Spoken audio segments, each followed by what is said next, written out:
Stay tuned for Campbell County's premier sports talk show. It's Jake Miller Sports Talk on WLEF. Stay tuned.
Stay tuned for Campbell County's premier sports talk show. It's Jake Miller Sports Talk on WLEF. Stay tuned.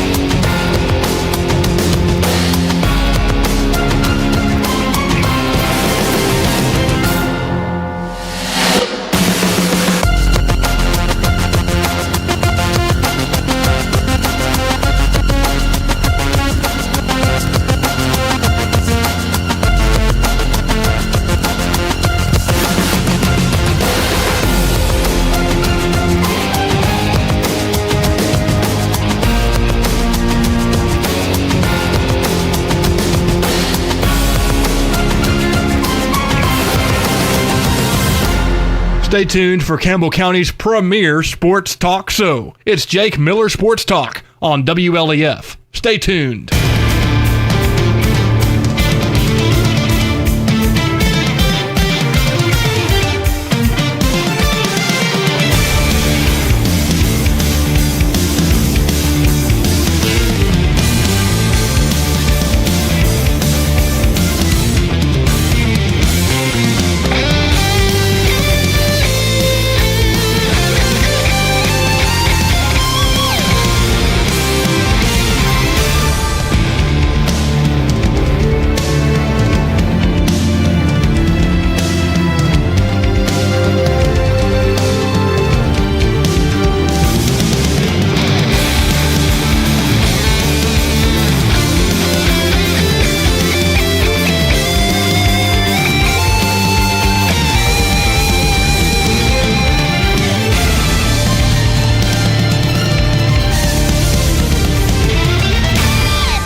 Stay tuned for Campbell County's premier sports talk show. It's Jake Miller Sports Talk on WLEF. Stay tuned.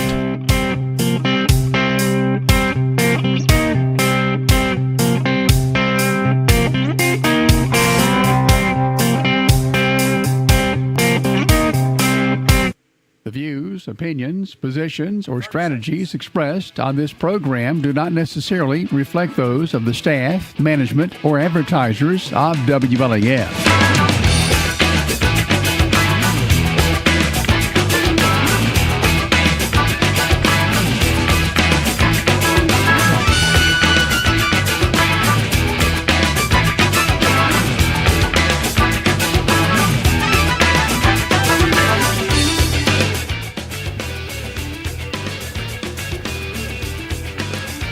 And welcome into Jake Miller Sports Talk right here live on WLAF 1450 AM, 100.9 FM on Comcast Channel 1089, the YouTube live stream, the Facebook live stream, Roku. We got Roku as well. Matthew, do we have Alexa as well?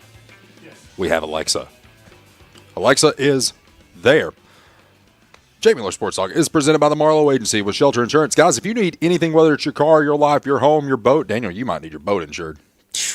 Lord have mercy. What a mess that was. Give him a call today at 423-352-7735 and tell him that you heard about it right here on Jake Miller Sports Talk.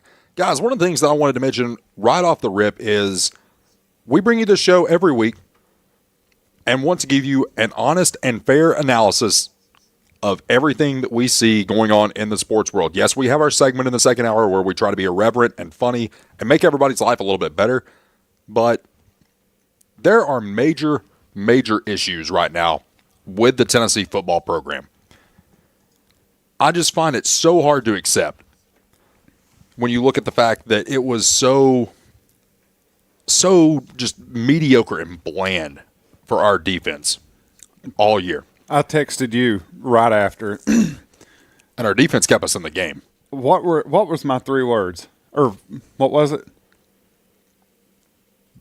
3 words. Reorder your voodoo? Well, no, not that. I mean, you did that plenty. Mm-hmm. Burn it down. Yeah, I mean, that's the thing is when you look at the Tennessee-Oklahoma game this past Saturday, I saw a lot of poor decision-making on the part of Joey Aguilar. Mm-hmm. I saw a lot of questionable play calling on the part of Josh Heupel and Joey Halsley. Tim Banks, you honestly get an A for this past weekend, and that's not something that I would give at any other game in the season. The defense kept us in the game because when you look at, break it down. Yeah, they did. I mean, there was to scientific levels. I mean, how many touchdowns did they realistically score? Not counting the touchdown at the end of the game in which we failed to recover the onside kick and dude just scampers for it. What was it, 2 or 3? I mean, it wasn't anything spectacular. Mateer did not play well at all. No. We shut him down. And they don't have Oklahoma doesn't have a rushing game. No.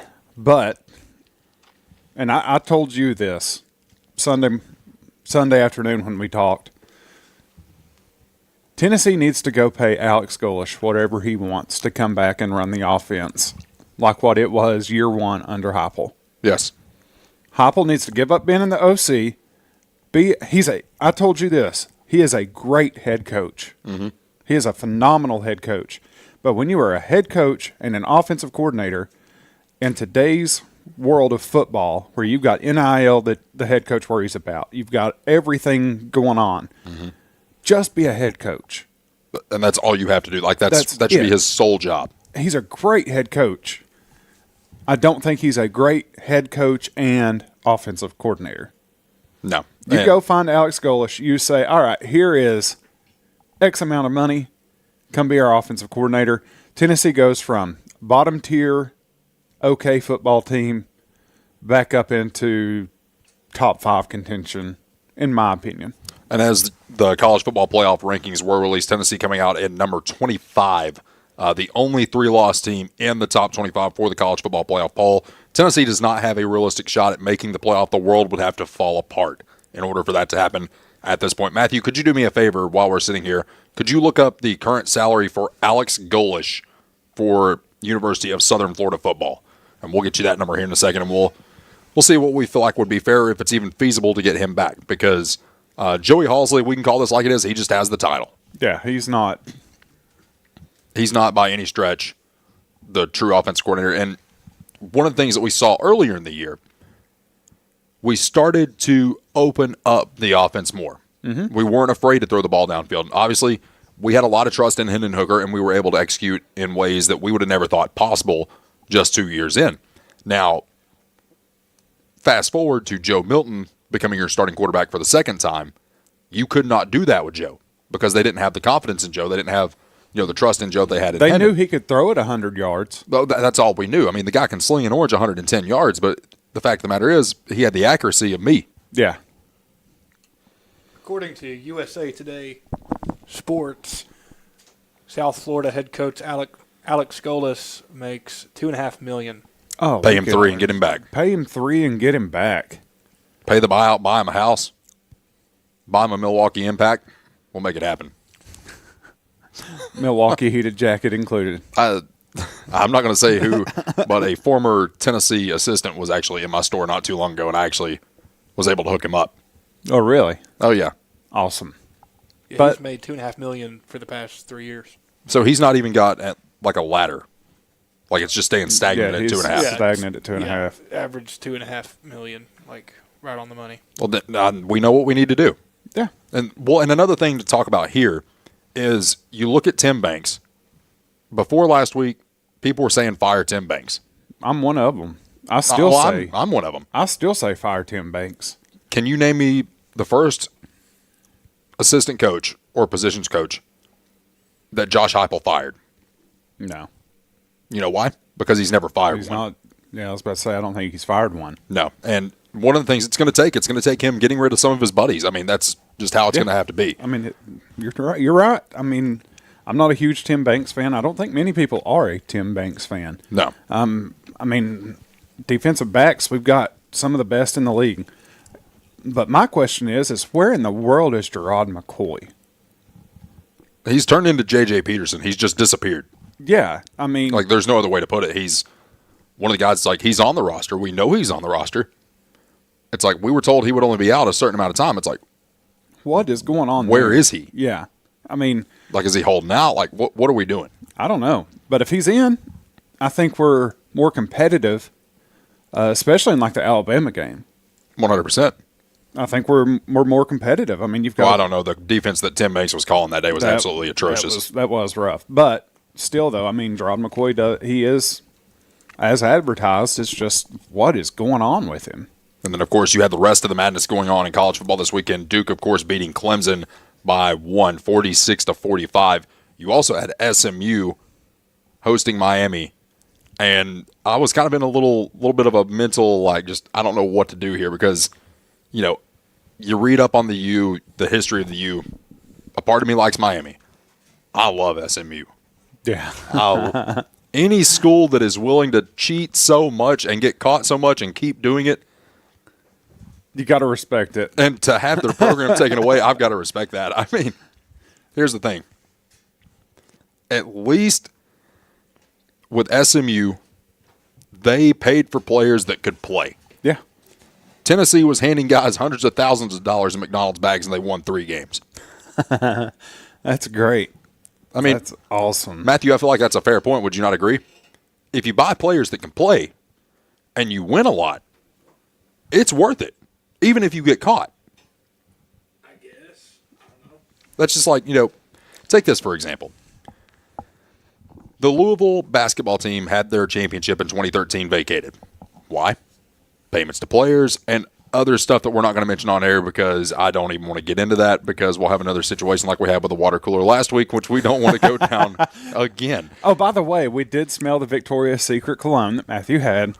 It is definitely for men. It's for men. It smelled pretty good, not going to lie. Ain't it? Yeah. Pretty good. Oh, Lordy. We're not going to get too off topic with that. Did want to jump back into something, though, in regards to Tennessee football. Of course, offense just had a bad game. Yeah, that happens. The uniforms, you could not have painted a better picture. You were there, so you had a great view of them. It's the first time that I've been able to see the numbers as clear as I could. in a while because, over time the numbers have shrank. Mm-hmm. Because back in the 90s, They were huge. they were huge and they look good. When I think of those uniforms, I think of three people in particular. I think of Peyton Manning, huge numbers. Mm-hmm. Al Wilson, big man, big numbers. Mm-hmm. And then I think of Travis Stevens down in the swamp in 01. Yeah. I think of Reggie White. He didn't. They didn't necessarily have the big numbers in the 80s. Not huge, but they were still big. They were bigger than what they are now, which Yeah. granted you had bigger jerseys because you had bigger shoulder pads. Yeah. But- And I do you think that having the black with the orange and the lighting could have affected that as well? It could have, but you could definitely tell the numbers were bigger. Like the number 6 on Joey, normally it would be like maybe about from here to here, and it was, you could tell it was extended out a little Extended. bit. Yeah, so I mean, it looked really good. But do you think that the gimmicks, checker kneeling, dark mode, all this other stuff that we do, the orange helmets, we did it once and they'll never come back, thank goodness. But do you think that players are more focused on that and the fans gear too much towards that? I can tell you this, as a player, as somebody that played quite a bit of football, I don't care what my fans are doing. I don't care what the fans are doing. Right. Okay, that doesn't affect me. What affects me is, are the fans there? Because it's Right. Yeah, I mean, kneeling's always going to have 100,000 plus people, right? And that's just, it is what it I is. mean, that's a given. But Water's wet, I-40's crowded. yeah, but not having people in the stands hurts more. Yes. And in all sports, you're told not to really pay attention to what the crowd's doing. Pay attention to what's going on in your area, whether that's a football field, a basketball court, a tennis, whatever they call it, a tennis court, Yeah. whatever. Yeah. I don't know. That you're told not to pay attention to what's outside of that area. And you just get used to it. You can kind of just tune it out. Somebody needs to tell that to NBA players then. But Yeah, I mean, professional. I never played professional, so I don't know. Right. I mean, that's its whole. In the NFL, NFL, NBA, you've got individuals that are bigger than the sport itself, or so they think they are. right. Right. When you look at that, you look at LeBron James. He thinks he's bigger than the NBA. You've got Steph Curry, Kevin Durant. I mean, you can go on and on about NBA players that think they're bigger than the game of course. basketball. Football, you've got the same thing. But, you're taught for all these years not to pay attention to what's going on. Right. And I just look at everything happening because, I mean, you got to think they're a part of those theatrics. Yeah. Especially with dark mode and, the whole pregame ritual changes. I mean, I don't know if you guys knew this. Did you know that Johnny Knoxville is on the 50-yard line for pregame? No. Yeah. Really? That's cool. I wanted somebody to come out and spear him because that would have just made sense, right? That would have, yeah. But Because at first I was like, who is this crazy old man they have out here? And then it gets close-up shot. I'm like, that's Johnny Knoxville. I mean, it's cool, but still, though, I mean, at this point, you can call a college athlete a professional player. I mean, they're a professional. They're a semi-professional player. Yeah, I mean, they know what they've got to do in between the lines. I think this was Joey Aguilar's worst game Yeah. that he's played since he's been at Tennessee. But now he's got to lock in. He does. Because Now, right now you're staring down the barrel of 7-5. yeah, I think Because that- Florida's figured it out, apparently. Yeah, I think what is going on with Joey Aguilar, and this is just an outsider looking in, of course. He's never been in this type of situation. He's never had. I mean, his biggest game he's played is Georgia in front of Neyland. Yes. Right, it's huge. It's a And day. he handled it well. He handled it well. It's a day game. They were undefeated at the time. Yada yada yada. Come down to Saturday night, blackout, Yep. dark mode, night game, and Joey A had his worst game. Yes. It was And a lot of it, I think, just has to do with the Joey Aguilar that you got against Georgia is not the Joey Aguilar you got against Oklahoma this past week. no. It's the same offensive wide receivers, running back. The offensive line may have changed a little bit, but at this level, at the college level, those front five, you've recruited for them. You know what they can do. You trust any 5 guys they put in front of you. 100%. You have to. So I don't know if it's a lack of confidence looking on the past 3 or 4 weeks that Joey Aguilar's had, and this was just the rock bottom version of what has been transpiring up to this point. Right. All signs lead to Saturday to see what kind of Joey Aguilar we get. If he's back and he's fluid and moving, he's good. It's kind of in the past. But if he comes out and he's still the same, if he starts questioning himself on deep balls, or questioning himself that his backside's not going to be protected, or his front side, that's where you're going to start seeing trouble for Tennessee in a big, big way. Well, and two, like some of the things that I saw this Saturday, of course, you don't always get to see the full picture on TV. Yeah. It's like you're going to see a shot of the quarterback, the offensive line, and that play in that sequence right then and there. Mm-hmm. What you're not looking at is you're not able to see what's going on down the field. Yeah. The interception that he threw, and he threw it in double coverage. Obviously, everyone sees that at the end of the play, but the guy was never open. No, he was never open. And it looked like a panic throw in the stadium. It probably did on TV. It did. But it just looked like he's like, okay, I hope he can just go up and get it. Yeah, and the fumble to touchdown. That was just a great play. It was. So what happened there is you have an offensive lineman miss a block. It happens. Right? It happens. What I would have liked to have seen, Joey had started his motion. Mm-hmm. And there's this great thing that was made for Tom Brady called the tuck rule. Yep. Right? Yep. If he could have somehow manipulated his arm just a little bit more, it would have been ruled incomplete. Mm-hmm. But it wasn't. Nope. And, something else, too, to think about with this. Does anyone remember the conversation that I had with our good friend John Dunn up at LMU back in August? Jake, I can't remember what I ate for dinner 10 minutes ago. I know it was Charlie's, but I don't know what it was. You had cheese and sausage, and then I ate the bread. But Jake's the bread man. A little bit too much Parmesan. So we were having the interview on air back in August, and we were talking about the quarterback, and he's like, "Man, I think we're going to be fine. I think we're going to at least be a 10-2 football team."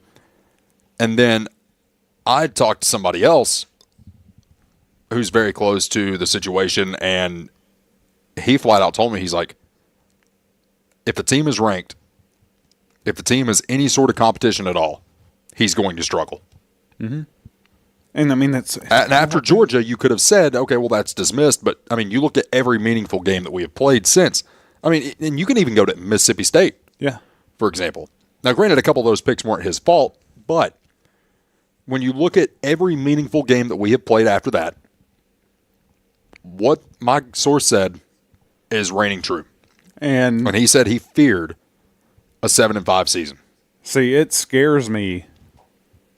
We've got New Mexico State, right? Mm-hmm. That's going to be one of those blowover top games. Yeah, it's a get-right game. It's a get-right game. Then you've got Florida and Vanderbilt.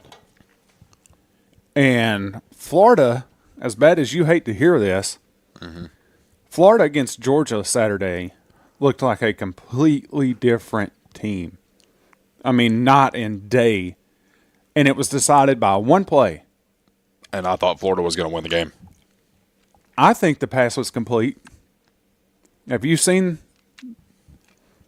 I thought the pass was complete. It was called incomplete on the field, so they stayed with the ruling. I can understand why they stayed with the ruling of incomplete. Right. I get that. But if that reception was called a catch, Florida beats Georgia. Mm-hmm. And Florida, that scares me. Well, and the thing, too, is like Florida, there's still Billy Napier in it. That's the best way you can describe it. And what I used to call this is Florida would implode at the beginning of the year, and then they would get right about halfway through the year, and that's what they've done. And they have done it again. Yes, they have. And that's scary. There's still Billy Napier in it. And the bad thing about that for us is we're not in September. We're not at the beginning of October like we have been when we played them. This is the second to last game of the year. This is the week leading up to Thanksgiving in which we play Florida. Mm-hmm. And when has Florida been the most dangerous? The end of the season. The end of the season. And what, like, man, I'm telling you, this just spells disaster. It has disaster written all over it. And the reason I say that, man, is because we've seen it before. Mm-hmm. Tennessee has lost to terrible Florida teams. There have been Florida teams that have went 4-8, 5-7, and Tennessee had the better team that year. And we still lost to Florida. Mm-hmm. And we can't overlook, we can't overlook Vanderbilt this year, which hurts me to say. Vanderbilt might come in and beat us by 2 touchdowns. Like, the Diego what is his name? Pavier. Kid's good. Now, is he a Heisman winner like people in Nashville think he is? Absolutely not. It's not even a question. The kid from Indiana is going to win Heisman this year. Rightfully so. Yeah. I mean, that's if you think it's somebody other than that kid from Indiana, the quarterback, you're kind of delusional. I mean, let's just call it what it is. I mean, you're delusional. But Diego Pavia coming here, that whole program is not the same Vanderbilt of years past. It's not even close. No. It is nowhere close. Like, it's got me wanting to actually watch a Vanderbilt game. That's what's scary about it, is the fact that people want to watch Vanderbilt because Vanderbilt is actually a decent football team now. Yeah. And, I say that, and think back to when Clark Lee first took the job at Vanderbilt. Mm-hmm. He said, we're going to have fun winning championships at Vanderbilt. Every single person in America, except for a Vanderbilt fan, and even half of them laughed at him. Mm-hmm. Because there is no way that Vanderbilt should win a championship. No. Vanderbilt's not built for that. No. Vanderbilt doesn't have the capabilities to do that. Mm-hmm. They don't have the resources to do that. But what are they putting up right now? They're putting up a potential college football playoff run while Tennessee sits at the house. Yep. And I think that Vanderbilt... What are we going to get out of it? A crappy trip to the Music City Bowl or something? The Outback Bowl or the Jacksonville Bowl, whatever it's called now. It's not called the Outback Bowl anymore. I'm sorry. Outback is struggling right now, so they're not going to be sponsoring that bowl most likely.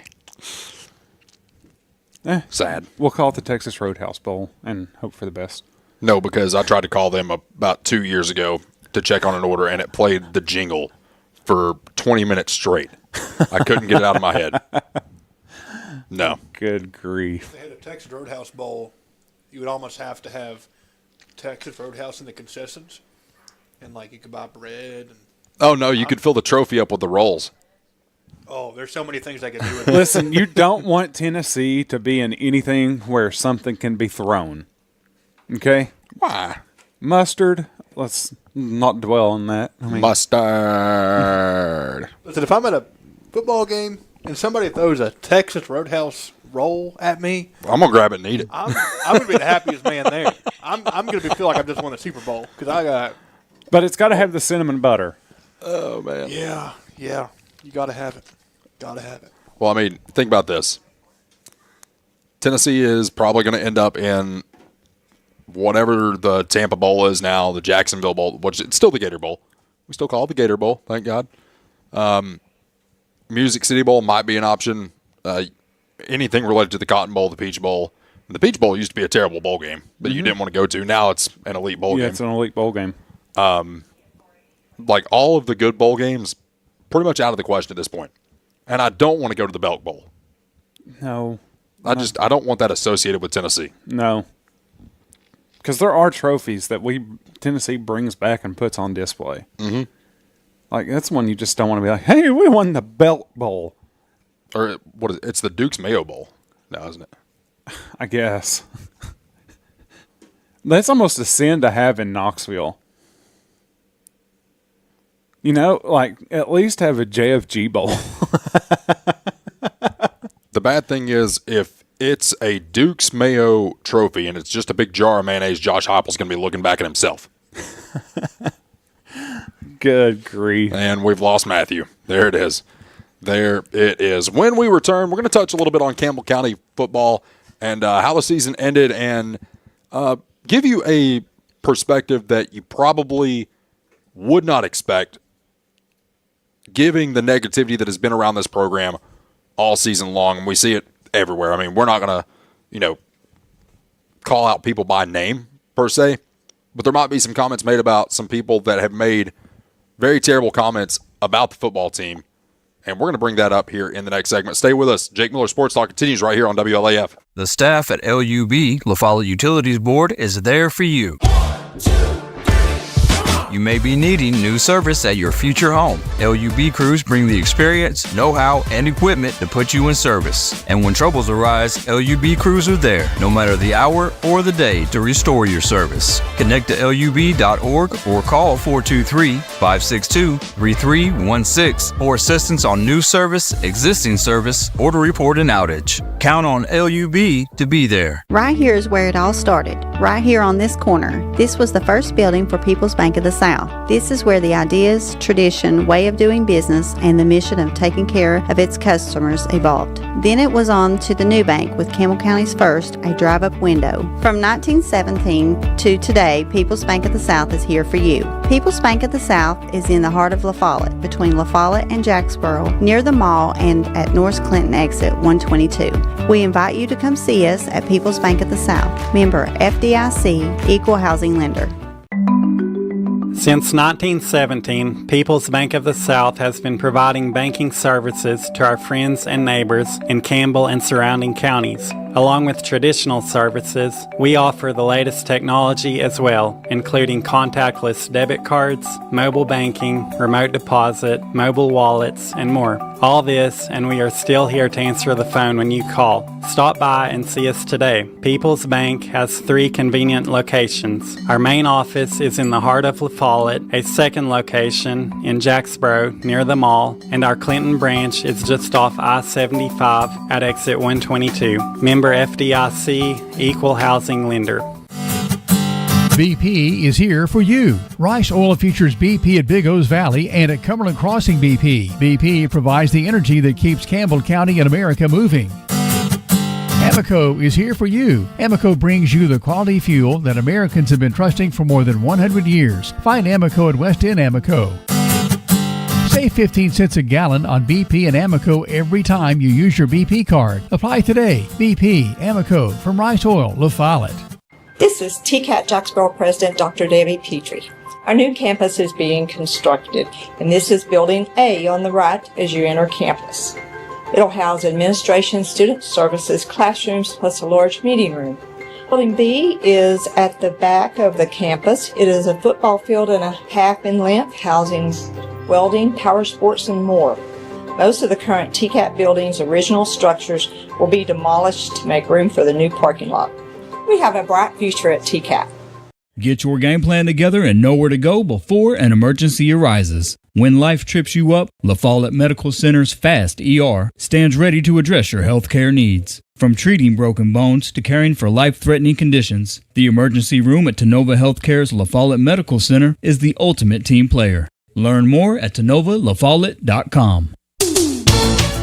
Tennessee Gas is your family-owned and operated one-stop shop, full-service propane and welding supply company. Whether it's a propane tank swap for changing suppliers or a complete new propane tank and service install, Tennessee Gas does it. See the welding supply showroom. Ask about leased welding gases, ideal for welding or small car shops. Live and local when you call, and your purchase dollars stay right here at home. Highway 116 on the county line. Tennessee Gas, small enough to know you, large enough to serve you. Keeps your family warm one tank at a time.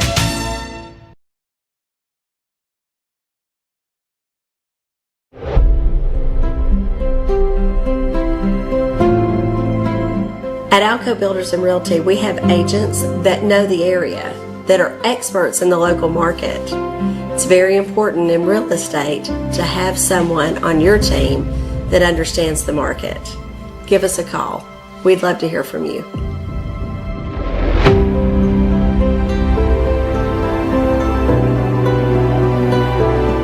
For more than 5 decades, one name has delivered excellence in paving: Boshears. Boshears Paving. From the perfect finish of your home driveway to commercial parking lots to roads for a new subdivision, Boshears Paving handles all types of paving projects. Boshears Paving protects your investment, enhances curb appeal with expert seal coating and precise professional striping. Unmatched quality, reliability, and service you can trust. No matter your paving needs, Boshears Paving is your solution. Call them today, 423-562-2162.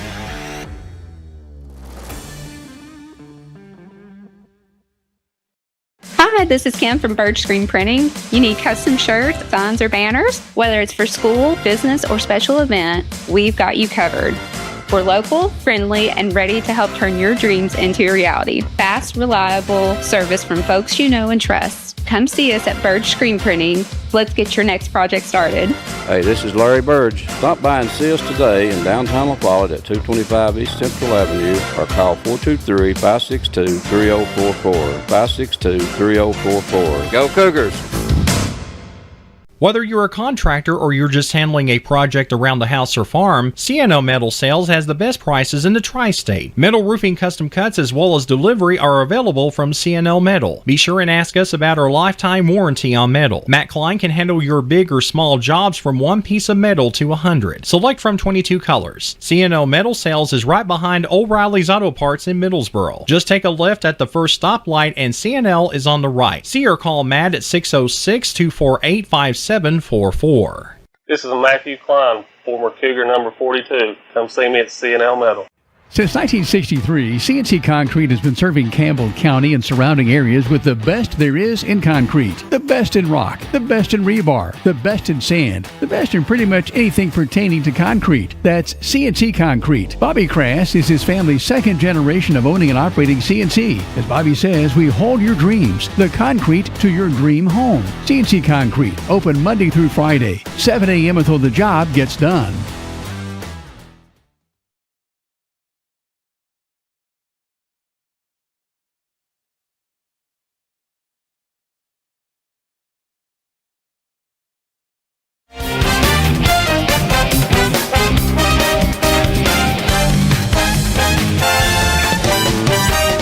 And now, for your complete analysis of all things Campbell County athletics and beyond, it's Jake Miller Sports Talk on WLAF.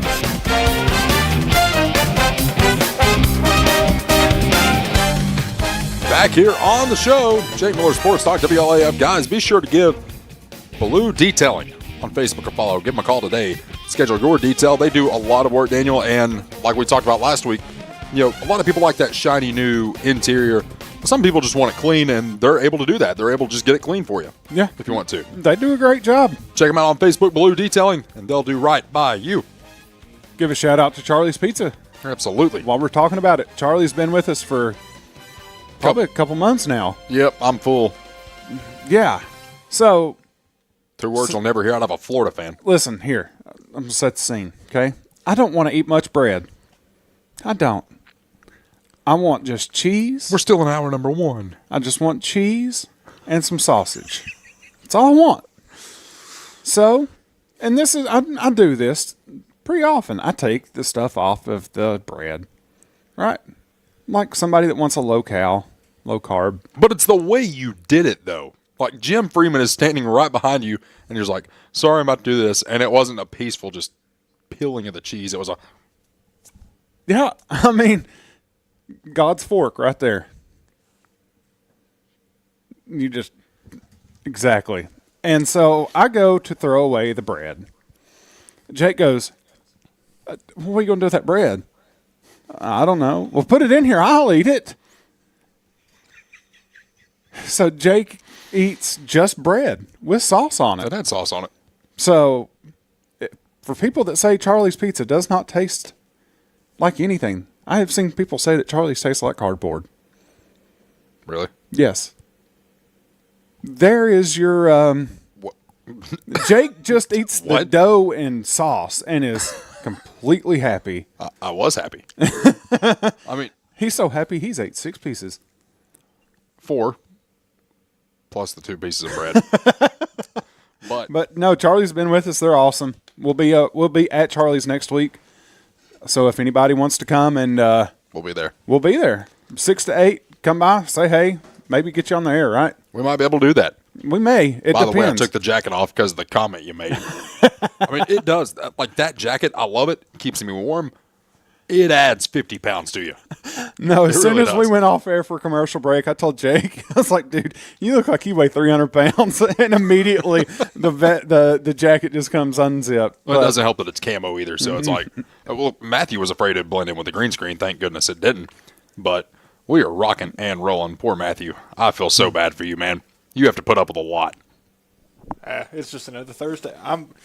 All the madness that I go through with this show is all worth it. You know why? Why? Because I know every Thursday about 5:30 or 5:15, either Daniel or Jake is going to roll in with 2 pizzas from Charlie's Pizza.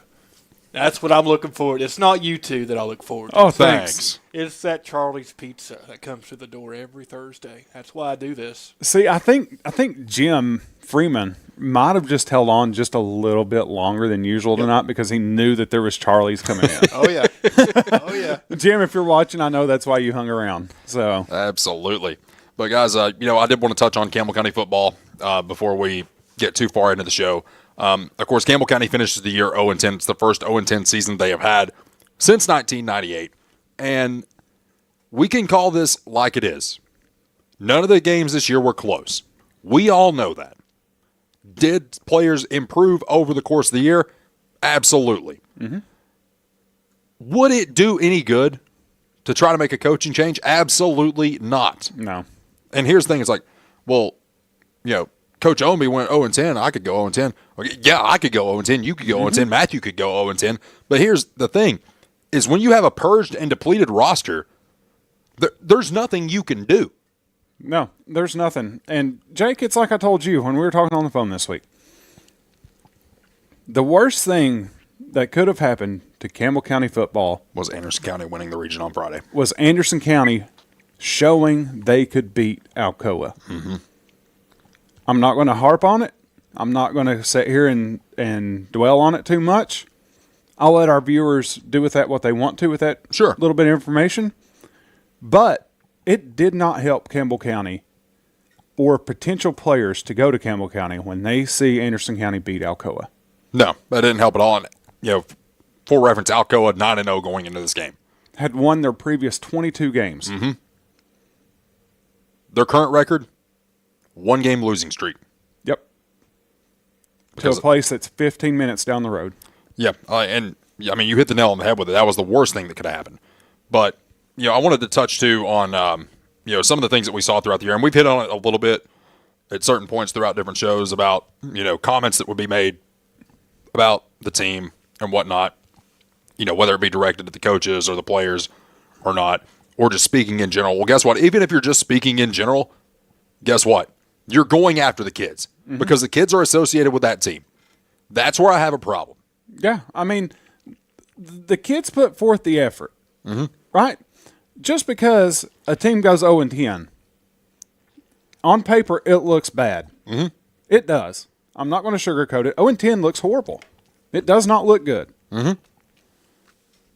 But if you set up on the hill one Friday night out of those 10, and you've seen the amount of effort that the kids went out with, it does not match an 0-10 record. No.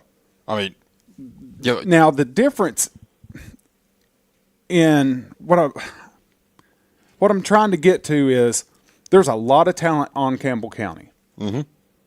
And this goes back to my previous comment about Anderson County. Right. There's a lot of them are young. There's a lot of young kids at Campbell County. Do those kids stay, or do they say, yeah, but if I go 10 minutes down the road, 10 to 15 minutes down the road, I'm going to be playing for something. Yes. Instead of having to rebuild. And in that case, that hurts Campbell County's program because you're going to have just the same repeating thing over and over and over.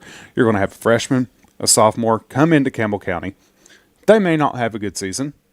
That next year, those players that were good for Campbell County are now at AC, they're at Clinton, they're at Powell, they're at Cumberland Gap, they're at Jellicoe. They're anywhere but Campbell County. Right. You've got to somehow, and this is why you don't down your head coach. No. Because he is the one that has to keep those players here. Right. And it's not like he's out here making $1 million either. No. Like, keep that in mind.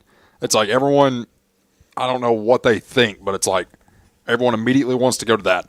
And one of the things I stress, too, about community involvement and people in the community coming out to support this team, like I told you, when we went up to Cherokee, Matthew was there, and it wasn't just a game. It was a full-blown event. Yeah, and that's every week at Cherokee. Every single home game, it is an event. It doesn't matter if they're 10-0 or 0-10, they're there. Yep. And people come out and they support that team. I want you to take this into account. This goes back to the people that have made the comments on social media and whatnot, or it might have even made them directly, to people at the game. Say you're working, this is from a player's perspective, say you're working in a grocery store. Mm-hmm. Okay? And you have that one customer, that one group of people, that one family that comes in, makes your life absolutely miserable every single time that they are in the store, and there is nothing you can say back to them, and there's nothing you can do about it, because if you do, there are repercussions for that. Yep.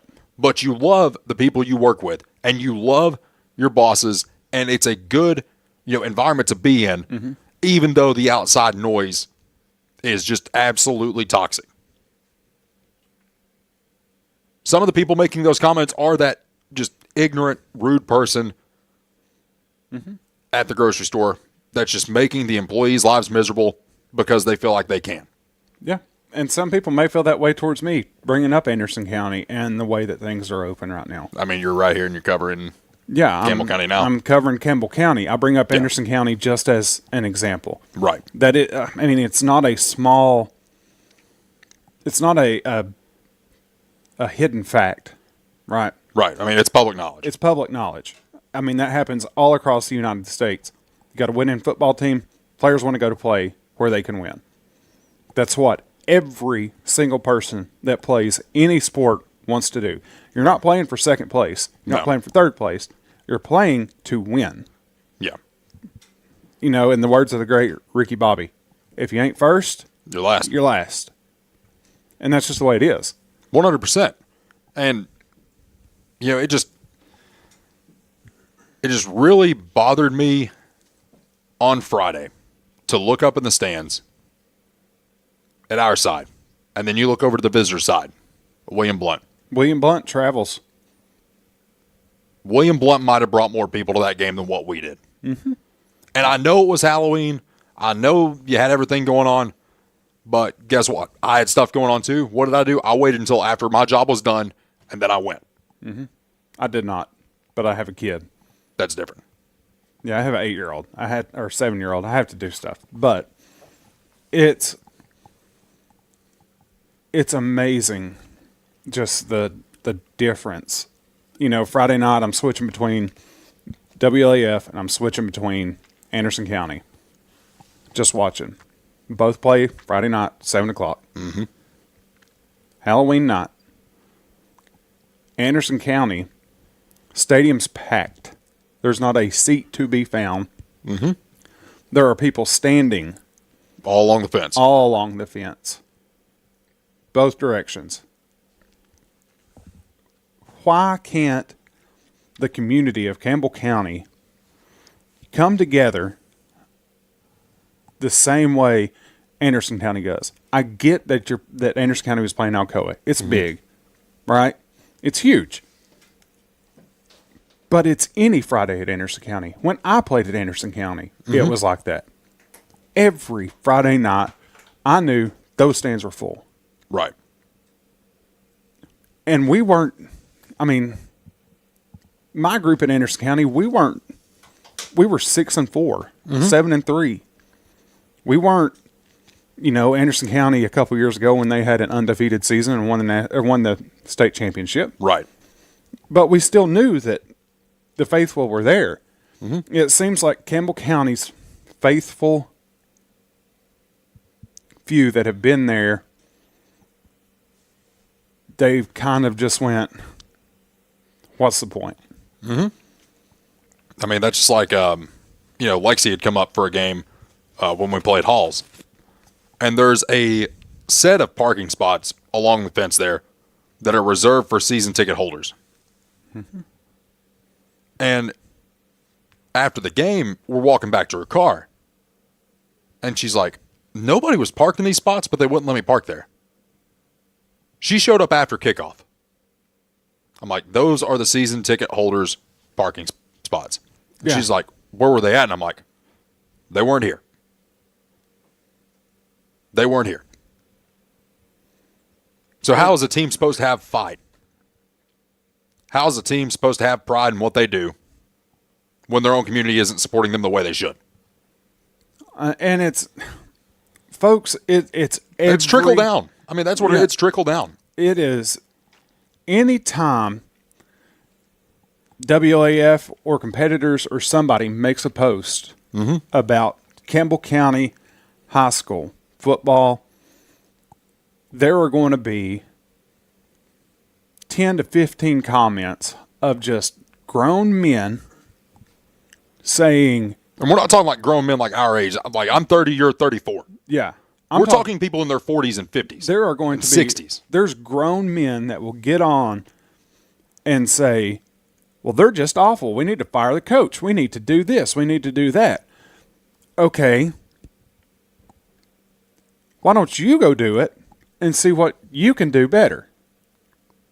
Guy probably couldn't line them up in a 3-4. Yeah. Why don't you go and do it then? If you're going to sit there and critique, and if I was a player and I seen that, I would be livid. Mm-hmm. How dare you say something about my head coach? Mm-hmm. How dare you say something about my friend who may have missed something? Because my friend is already feeling bad about himself because he might have missed a block. He might have missed a tackle. It happens. They're 18 and under kids that are going out there to try to better themselves and give you entertainment. The majority of the guys on that team, by the way, are 15 and 16 years old. They're going out there. There's not many seniors on that team. They're going out there for your entertainment. They're putting their bodies on the line for your entertainment. And at any given moment, one of those players can snap an Achilles. They can tear an ACL. They can tear an MCL. They can compound fracture their forearm like Jaden Daniels did. I mean, anything can happen. Yeah. And yet, you're going to sit on Facebook. Make a mockery of them. And make a mockery of the kids. That is inexcusable. You don't do that. No. Now I'm going to get off my high horse. No, I mean, well, no, everything you said is correct. I mean, when you look at how some people are acting, it's disgusting. It is. Like, it's inexcusable. You know, and I go back to that analogy that I just made, but I mean, it's true. It's like if you're a player and you retaliate against that, guess what? Coach Omby's going to have something for you the next day you show up at practice, and you're going to have to get a talking to, maybe even reprimanded for something that you've done or said. And see what gives Campbell County the reputation that we have is when myself, I open up social media every morning to see what's going on. Mm-hmm. I get on social media. Solitaire and social media. That's my morning. That's my morning. I get on X Saturday morning, and I see William Blunt parents talking. Mm-hmm. Great win for the team, yada, yada, yada. But I wish that things, some of the fans said stuff that probably shouldn't have been said. Some of the stuff on the field shouldn't have been done. Right. 100%. That doesn't help Campbell County's image. No. And then, of course, you've got Campbell County fans that will come on and argue with them about it. Whatever happened to, my mama raised me that if you don't have nothing good to say, you don't say anything at all. Don't say anything at all. Now, I will say this. If someone said something negative about one of the kids and their parents go after somebody that said it, that's a different that's story. Different. Like, that's a different You're story. taking up for your kid. I'm all for taking up for your kid. But because you're going to take up for your son whether he's done right or wrong. Yeah. When I go down that road eventually, I'm going to do the same thing. Yeah, it's just, I'll be LeVar Ball, and y'all just going to have to deal with it. You've got to, my son, if he plays a sport, he will know what respect is. Right. Discipline, respect. Discipline, respect. Things that got drilled into your head at basic. Mm-hmm. Things that Mike Reynolds drilled into my head from the time I was 5 years old. Yeah. Things Benny Collins and Alan Wilson, Larry Kerr, Coach Johnny Bruce, all of my coaches growing up. You play the game of football with integrity, discipline, and respect. Right. That's it. And reckless abandon. Mm-hmm. Just don't get thrown out. That reckless abandon, there are restrictions on it. Yeah, there's boundaries there. There's boundaries. But you're supposed to play with everything you've got in you. Mm-hmm. Not play dirty, not play cheap. You go out there and you give it everything you got. And those kids do, and when they wake up on Saturday morning and they see that somebody is bashing their head coach, bashing another player, it doesn't look good for Campbell County, and it doesn't look good on Campbell County High School. Right. It's not a good look at all. Nope. Matthew, you want to chime in? Because, you've saw this with me all fall. And we'll make comments, between ourselves about some of the stuff we see on social. And, one of the things that, I wanted you to really chime in on, Matthew, I want to take you back to the Clinton game. Yeah. And the way that transpired, and Daniel, you called that game. Mm-hmm. And we were going to come on here and we were going to talk about all the missed calls. We were going to talk about just the Bush League behavior by Clinton. But we stopped ourselves. Mm-hmm. We stopped ourselves. Jim Freeman stopped us. Yeah, Jim stopped us. We'll call it like it is. Jim stopped us. But, one of those things, too, is one of the reasons the reins got pulled back on that is because that could have started a war. Because at that point, it's like we talk about the behavior of what's going on. Well, then we're the ones that are talking about, the high school athletes in a negative light, and we don't want that. Mm-hmm. Then we're sore losers. Yeah. I'm one of these guys, Matthew. If we win, I'm going to chirp. If we lose, I'm going to chirp. That's just how I am. That's why you're behind the mic. You got to chirp. Mm-hmm. The more you chirp, you got, Now, Mike Reynolds might have chewed me out in the car a couple of times after we had done that, but, it is what it is. Folks, the 2025 season for Campbell County has come to an end. And, one of the things that I look forward to every single week, and there's so much that we could talk about in the next segment coming up here at 7 o'clock. It is my favorite segment we do. It is my favorite segment that we do. It's where things go from being serious like what we have been for the first hour to probably just an hour of debauchery. You know what really bothers me about this week's, though? Like, it actually bothers me. I never thought that I myself would be on the water cooler. Oh. And no, it's not the story you're referring to, Matthew. Someone made a fake post, and the fake name that was used in this post was Jake Miller. And I was like, oh, my goodness. Because the bad thing is, there's like 7 or 8 Jake Millers in Knoxville. My dad sent that to me. Is it something that you would have actually said, though? That's the thing. No. No. Well, it's nothing that Jake Miller said. It's more so what we're not even going to get into it. No. There's your preview of what is to come. Just absolute nonsense. When we return here in about, well, we still got a minute or two left in this segment. But, of course, Halloween was on Friday. And You dressed up as a power tool salesman? No, I did that during the day. Yes. And then I was a sideline reporter. Yes. And then I was what I was for Halloween. What was that? Here's the problem with that, Matthew. Neither myself nor Lexi checked this costume before it was opened and worn. It was actually at the game with me on Friday, just sitting in my truck. And I'm like, all right, this is cool. We can just, change when we get over there. Life's good, yada, yada. And then it happened. Did it rip again? Do what? Did it rip again? Oh, no. It didn't rip. I might have looked ripped. From the shoulders down, but that is about it. He's over here he's already seen it. He saw it, and I didn't realize it was going to be somebody's cover photo. And then Lexi puts it as her cover photo, and I'm like, listen, I've seen it and commented on it within like the first 5 minutes it was up, okay? Dude, it was 2. Stay with us. When we return, everybody's favorite segment, the water cooler, coming up next right here on Jake Miller Sports Talk. Stay tuned. Hour number 1 in the books. Hour number 2 on the way. Citizens Bank is a locally owned and operated bank serving communities in East Tennessee. The bank was established in 1934 with 3 guiding principles at its foundation: assurance of safety to depositors, a high standard of service to customers, and a genuine desire to serve the community.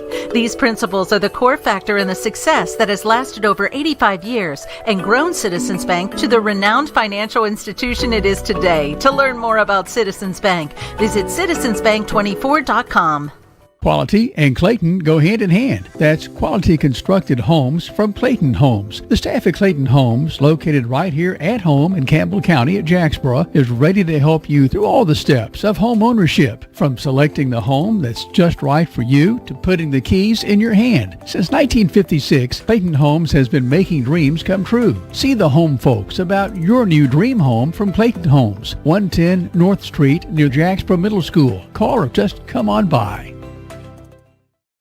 When it comes to a personal loan, the person you talk to makes a difference. At Community Trust Bank, our loan specialists understand whether you're consolidating debt, covering expenses, making an amazing purchase, or planning that dream vacation. Your reasons are personal. That's why we offer flexible payment options and competitive rates to help make it happen. Community Trust Bank, building communities built on trust. Member FDIC, equal housing lender. Hey, this is Chris Malone at Bull's Tire Shop. We invite you to buy the new and used tires and friendly service. We're doing our best to continue the legacy of Doyle's Tire Shop.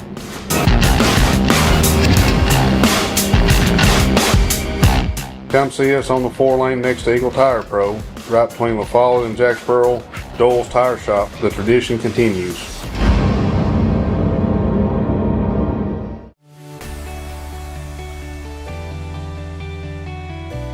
E.E. Hill & Son Insurance.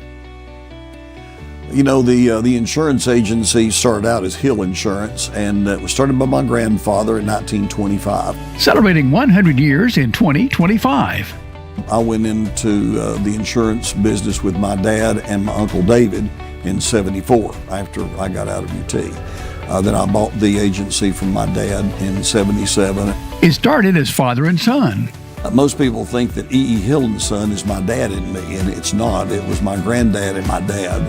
And 100 years later, our agency's been blessed to be in a community that has embraced our agency, and we have had some of the most amazing employees. Go Cougars!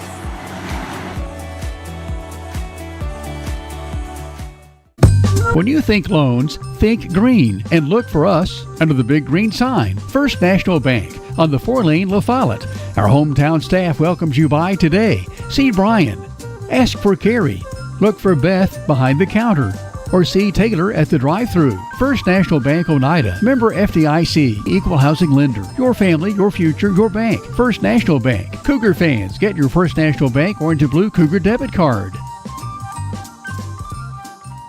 At Grace Rehab, we have one goal in mind: to improve your quality of life. We provide physical, occupational, and speech therapy for all ages. Grace's therapy and treatment plans are individualized for each patient. Well, my doctor didn't think I would be to this point at this time, and I wouldn't have been had it not been for the rehab center here at Grace. Oh, I like all the people that's here, and they've been real nice, and I've had a ton of fun with them. Grace Rehab, we want to help you feel your best. Hi, my name's Amanda Pemberton. I'm a lifelong Campbell County native, former Lady Cougar. I'm a personal lines agent here at Gray Insurance. I would love to help you out with all your home, auto, life insurance, and health needs. We're an independent agency, so we can offer you a wide variety of companies. Come see me and I'll be glad to help you with all your insurance needs. Thanks. I'm Daniel Dagley, and it's that time of year again. Come see us at Gray Insurance for all your health care needs. If you're looking for quality at bargain prices, look no further than Hammers in Clinton. Family owned and operated, Hammers is there to help you stretch that dollar. Need jeans? Hammers has them. Need boots? Hammers has those. Need something orange for game day? Hammers has that as well. And don't forget to check out their home decor. When you visit Hammers in Clinton, you save money and time with a one-stop shop. And don't forget that RC and moon pie before you leave. Hammers, off the Clinton exit, just past Community Trust Bank. Easy to find, easy to shop.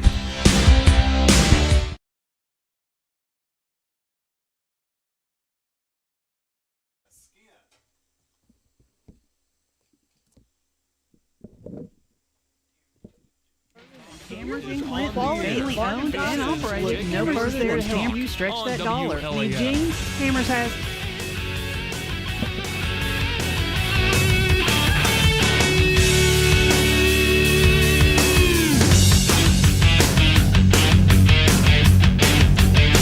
And welcome back. Hour number 2 of the show is started already. I had to move a half gallon of tea off the table in order for Daniel to get his Gatorade. That way we could match. It is time for the water cooler presented by the Marlowe Agency. Folks, if you want to know the 3 things that bring Jake Miller to life. Number 1, a Celsius. Number 2, a Gatorade. And number 3, make sure the hair looks good.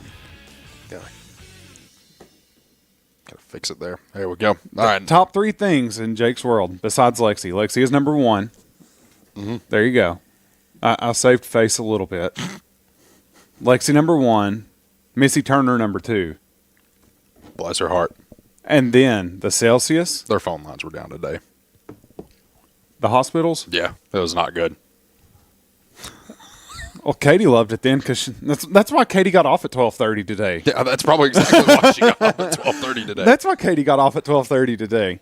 But no, the comment that was made to Daniel, and keep in mind, I've already been dodging potholes. It took me an hour to get to Cedar Bluff. We were on the phone for 45 minutes from 4 o'clock until 5. We were on the phone for 45 minutes. Yeah, it took me an hour and a half to get to Powell. From Lenore City. That should not happen. I made the mistake of asking. So I'm the one that picks up the pizza typically because I have more time. So I'm already on the phone with Jake. I go to Charlie's. I get the pizza. He's like, Jake's like, I got to stop and get me a Celsius, a Gatorade, and make sure my hair looks good. Fix my hair. I said, I can do 2 of the 3 for you. So I stopped and got the Celsius and the Gatorade. It looks like I should have done the hair too a little bit. By the way, nice haircut, Matthew. Nice beard trim. Thank you. Yeah, you almost look like a different person. Poor Matthew. He's sitting here telling us before the show starts, he's like, yeah, and apparently it got to the point where it was so bad that my sister prepaid for me to have a haircut and a beard trim done. It was bad. She almost had to drag me in there to get my hair cut because I'm a guy. I just forget to go to the. Listen, there is nothing more than me going down here to 50 Fades, not sponsored. They are actually. They're not a plug. That's just who I go. Actually, are a good place to get a cut. I go every 2 weeks to get my luscious. Listen, when you got a haircut like what I've got, you kind of got to get the sides shaved ever so often. And you cover it up with a hat. Jake told me I needed to because my hair was. Listen, I thought I blew my motor up on my boat. So I have been I tried to fix that today. I've got grease under my nails, which is driving me insane because I don't like dirty fingernails. Okay? Stick it out with your teeth. No. Negative. Do you know how many germs are under your nails? Ugh. It just makes me icky. That's the word. I didn't have time to fix my hair. It's greasy. It's probably actually got grease and oil in it. I'm going to have to go home and bathe in Dawn and hope for the best. Okay? Like, that's the level I'm at now. It could be worse, though. It could be worse. Matthew, do you have the pictures ready? Show the one of me and my better half first. Oh, it's blurry. It is blurry. The ever beautiful? I think that might have been actually my fault for sending him a low-quality picture. That is the beautiful Lexi. And then there's the crooked-eared Jake. The blurriness of it kind of makes it better. Matthew, do you have the other picture? This one's even worse. Oh. What is wrong with my eyes? Like, you got to admit, though, chest down, it looks okay. Like I look jacked except for a few wrinkles. But you look at the eyes. The eyes and the crooked ear together. You look like a guy I seen at Walmart today. If we don't start getting some money in here.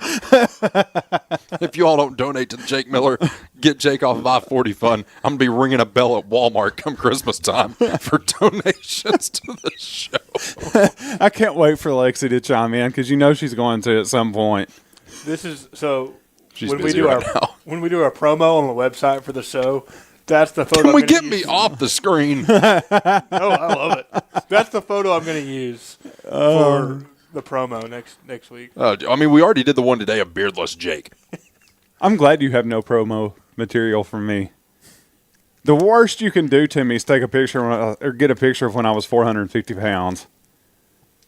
I looked like a walking Oompa Loompa. It was bad. Or one Oompa Loompa that couldn't barely walk. It was horrible. Well, now,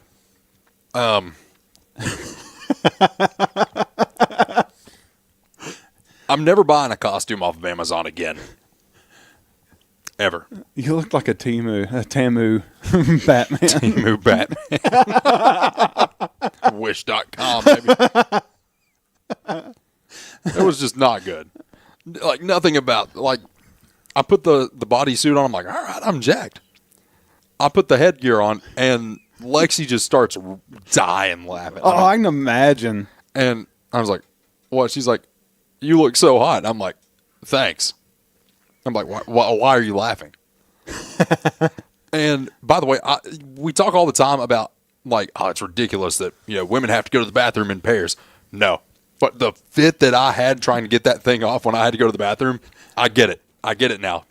There will never be any slander from me going forward about that. So I finally get the thing, like, it's Velcroed in the back, and I finally get it Velcroed back. And then I look in the mirror, I'm like, oh, that's why she was laughing as hard as she was. The fact it took you that long. See, she's got the serious face down, and then the eyes. It's the eyes. The eyes and the ears. It's just all bad. Also, Caden lost his glasses on Halloween. Why? So he dressed up as a turtle. Did you see the turtle? Yeah, the turtle. You saw it, yes, right? So he realized that he can get down on his hands and knees and tuck in like a turtle does. So he did, and at some point he must have pulled his glasses off. Right? So we're walking through this big open field, and he's like, Daddy, I gotta pee. I'm like, okay, whatever. He's like, I gotta use the bathroom. I was like, okay, go ahead. So, anyways, do all that, and we're like, okay, where are your glasses? Go ahead and put your glasses back on. He's like, what do you mean? I was like, dude, where are your glasses? I don't know. Lost his glasses. I was like, Caden, dude, we paid a good amount of money for those glasses. He's like, well, I can find them. I'm sure I can find them, Dad. We did not find them. Nope. So earlier this week, we get a message from Candy Roberts. And she's like, hey, I've got Caden's glasses. We're like, awesome, sweet. How did she end up with them? Then we ended up in that neighborhood. Ah. And I'm like, okay, sweet. So Katie goes and gets them, brings them home. They look like they had been ran over by like 3 or 4 vehicles. And I said, Caden, were these damaged? He's like, oh yeah, I dropped them at recess and scratched them. Dude. I was like, thanks. Thank you so much for that. Glasses are not cheap. No, if you've never had to buy glasses, they are not cheap. Especially for a kid. Meanwhile, let's take a trip out to the west part of the state, in Memphis, because a Memphis high school football coach is charged in a drug trafficking operation involving 55 pounds of cocaine. A Memphis high school football coach has been charged with drug trafficking conspiracy, including over a dozen Mississippi law enforcement officials and 55 pounds of cocaine. That reminds me like what was that movie? Like the Cocaine Bear? Was that the name of it? Yeah, that was funny. Like, yeah. But apparently 20 people were arrested as a part of this operation. 14 of them were Mississippi law enforcement officials. It's a multi-state drug trafficking conspiracy that went on for over a year. The shockwave continued in Memphis when it came to light that Terrio Wiseman, the head football coach at Memphis Business Academy, otherwise MBA, was a part of the operation. That's a private school, is it not? I mean, I would assume since they don't have... Right, just like on Campbell County, like you go to their website, it says Campbell County Public Schools. Right. Yes. Right?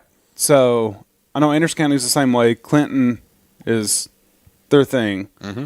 So I'd assume that they are a private school. It might be. We'll double check that in a minute. But NBA says they are aware of the situation involving Wiseman and have placed him on administrative leave. The NBA football coach, who was also chosen to coach one of the teams in the 23rd annual AutoZone Liberty Bowl High School All-Star Game, has not reached out for comment. Could you imagine?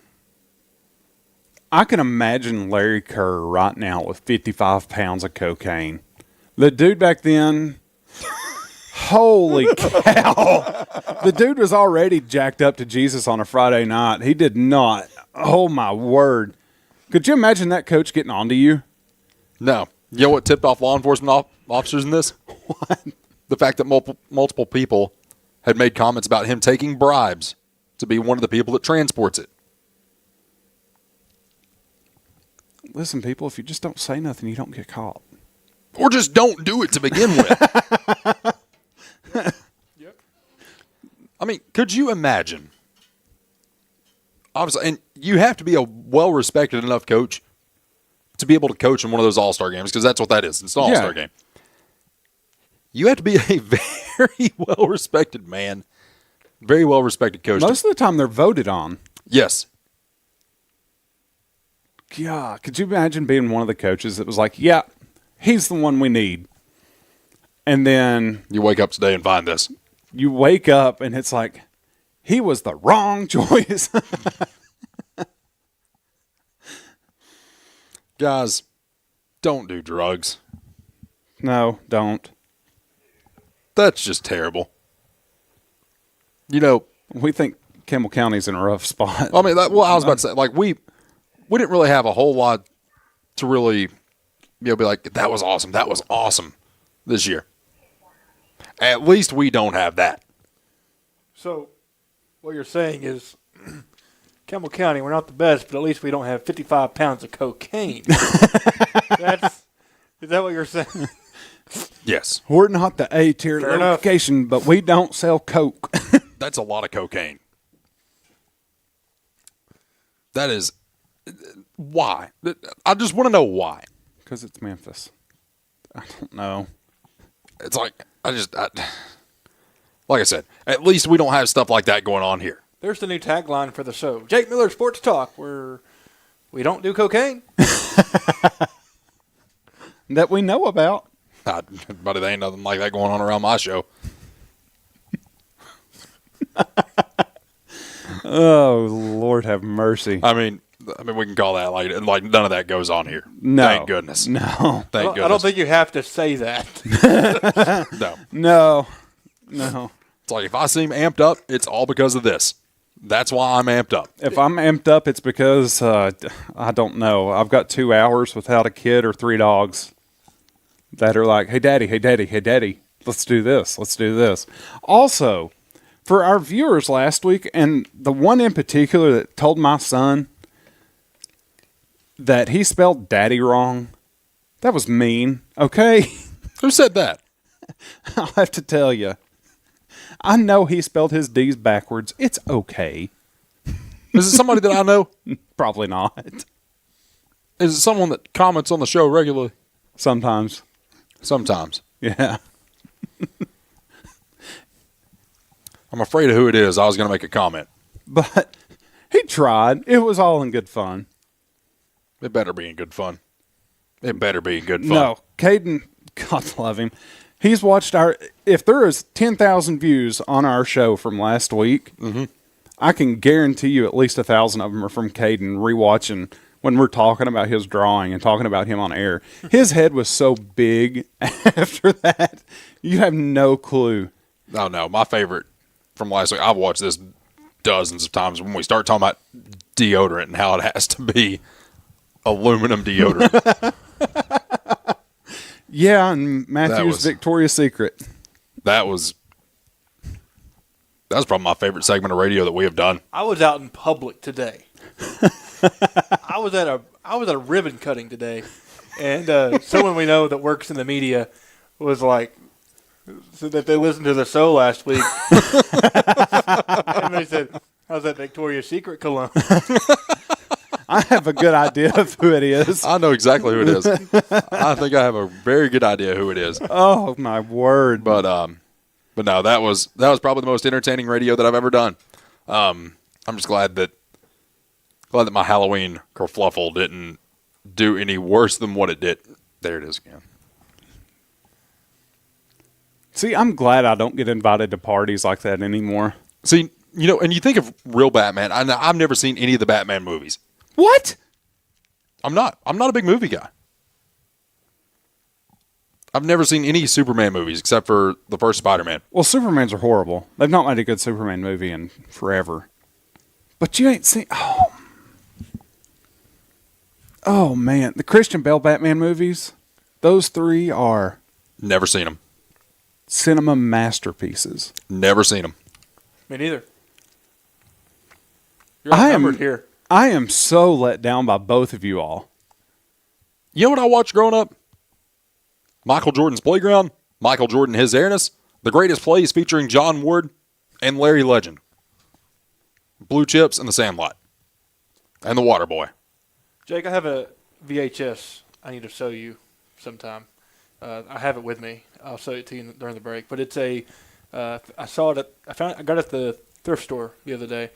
It is a VHS about Tennessee football in the 90s. Is it The Decade of Dominance? Yes. That was a great one. Mm-hmm. I haven't watched it yet, but and it brought to light, and obviously John Ward was one of the greatest, if not the greatest, sports announcers, commentators of all time. Yeah. However, there is only one play that I can point out in which CBS did a better job than John Ward. It was the Clint Sterner stumble and fumble. You've probably not had a chance to watch it yet, have you, Matthew? No, I've not. I haven't watched it yet. So when I get a day off, I don't know when that'll be. That's sad. But what we're going to do is we're going to watch that. All right. And come on by. We'll put it in the TV over here. Because I can just about tell you everything about that VHS in and of itself. Because it starts out with Tennessee playing Arkansas in the Cotton Bowl at the conclusion of the 1989 season going into 1990. And that's back when they played Arkansas in the Cotton Bowl. Sounds weird to a lot of people today, but Arkansas at the time was in the Southwest Conference, which eventually dissolved a couple of years later because SMU getting the death penalty killed that conference. And then it goes through Johnny Major's years. It highlights the miracle at South Bend. And then it doesn't go too in-depth on Philip Fulmer stabbing Johnny Majors in the back. But it does mention it. And then it involves Philip Fulmer taking over. My favorite part about that is it's still some of the plays that you see in the 1992 Florida game in which Neyland basically turned into the Tennessee River because we played on turf. Well, the drain system was not equipped to handle the amount of rain that came into the stadium. My dad was in the Pride of the Southland for that game. Dr. Julian made them march in ankle-deep water on the field. And when I say artificial turf, Matthew, like obviously Campbell County plays on turf. The type of turf they had back then, AstroTurf. It was basically go to Home Depot and roll out 100 yards of carpet. It was miserable to play in. Mm-hmm. That's why nobody uses it anymore. But there's that, and then eventually it ends with the national championship, and there's a separate VHS because they did one for every year. The one about the 1999 season goes into better detail about it than what the Decade of Dominance does. But when I think about that, and I'm glad he brought this up, think about the 1998 national championship season at Tennessee. How many games that year could have been 50-50? I have Syracuse, 1-point game. Florida, 3-point game. Auburn, 1-score game. Arkansas, should have lost. Mississippi State in the SEC championship. We did not play good ball.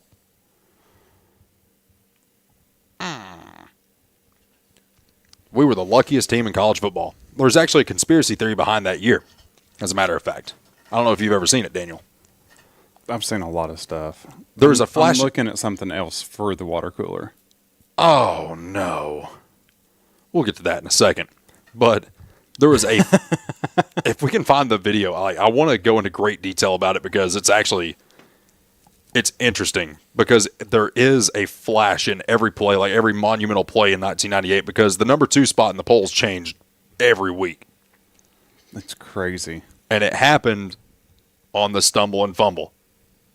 There's a flash. Mm-hmm. Copyrighted material, though.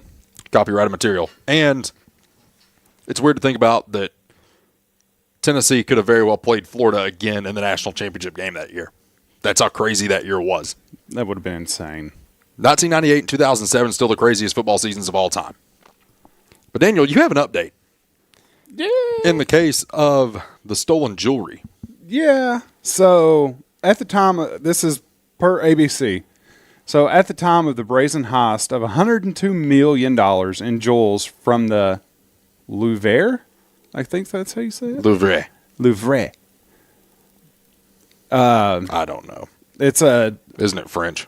It's a world famous museum, and they were holding $102 million worth of jewels, right? So this is the title of the password to the world famous museum's video surveillance system was simply Louvre. No. Mm-hmm. Yeah. And that's according to a employee there. So they used the name of the place as their password. It takes a real genius to hack that network. There's people, their whole career, their whole job is network security. I have a friend of mine that is going to school for network security. There's people that do this for a living. Mm-hmm. There's no excuse, in my opinion. Coming from somebody that's in the IT world, IT space and stuff like that's even us here. We don't. We would never guess our password. That's like the password here at WLAF headquarters being WLAF. 14. Yeah, that's not going to happen. Yeah, that would be the equivalent of Jake's home internet being Jake is awesome. What? The only thing I'm going to say is I figured out who the favorite child was in the family when I started getting all the passwords. Me too. It wasn't me. Listen, it's better than mine. Mine was named after my dog. I didn't even make a Wi-Fi password. Mine was just Simba forever. If you ever need Daniel's Wi-Fi. No, it's not that anymore. I can just about guess what it is. You know what it is because I gave it to you in your house. Oh, yeah, that is right. I'll give you my thoughts on Wi-Fi passwords in the break. I'm not going to say it on there because it might be confidential, but I have my opinions on Wi-Fi passwords and what they could be. Listen, I have a buddy whose bank password is potato. What's his name and social security number? I could probably get it. Listen, it's probably his internet password. Apple makes all of my passwords now. Yep. That's what you do. If you are making a password in 2025, don't make it yourself. Get a good password manager. It could be could be NordPass. It could be LastPass. It could be it could be Google Password Manager. It could be iCloud. Have them make your password for you. Have it in a manager. You don't even have to know what your password is as long as you have that password manager, and that password manager has like 2-factor authentication, so nobody else can get into there. That's what you need to be doing. There's no reason your passwords to be something you know. And that's my hot take. If you're not running a VPN, what in the world are you doing? Everybody should be running a VPN at this point. Yep. We went from... When are we getting a VPN sponsor? Because everybody on YouTube has Everybody has a VPN sponsor. Let's look into that this week. I'll make a call. I don't know anybody that owns a VPN. I'll make a call. Okay, go for it. I'll make a call. Try not to sneeze. Stay with us. Jake Miller Sports Talk continues right here on WLAF. Need tires and alignment? How about an oil changer, maybe brake work? Whatever your car, truck, or SUV needs, the folks at Hensley Tire and Service are ready to help you. When it comes to your vehicle, come to Hensley's Tire and Service. You'll find us in La Follette, where Indiana meets Beach. For your next set of tires or service needs, call Hensley Tire and Service, 423-563-8473. Go Cougars! Hi, I'm Macy Wilcox, the owner of La Follette Nutrition, and at La Follette Nutrition, we support the Cougars. Stop by and get a loaded tea and shake or a superfood bowl. And don't forget, we have seasonal menus. We're located at 240 West Central Avenue, Suite 9, across from First Baptist Church.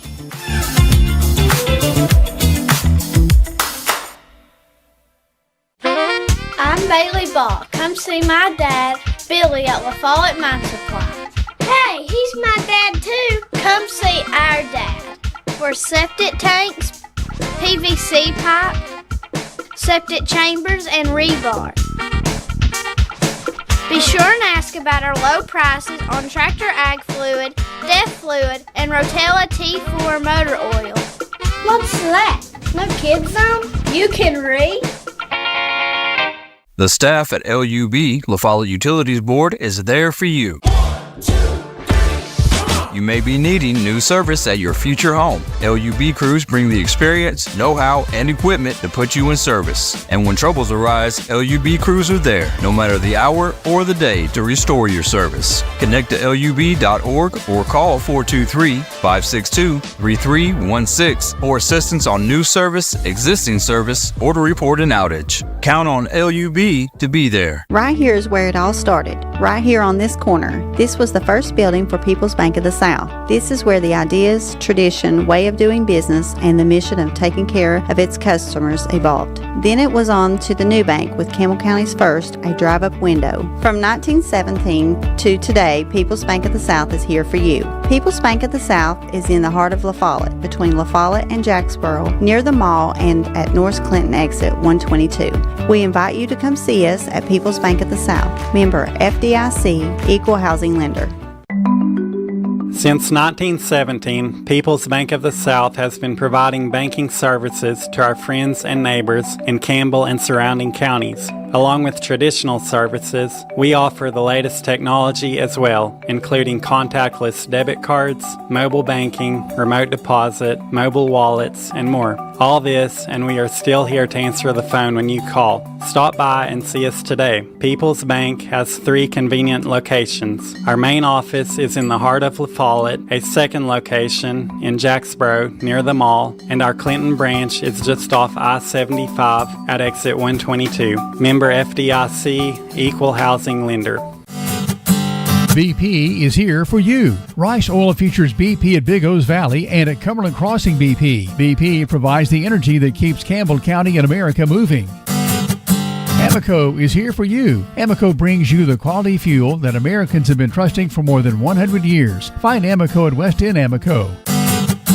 Save 15 cents a gallon on BP and Amoco every time you use your BP card. Apply today. BP, Amoco, from Rice Oil, La Follette.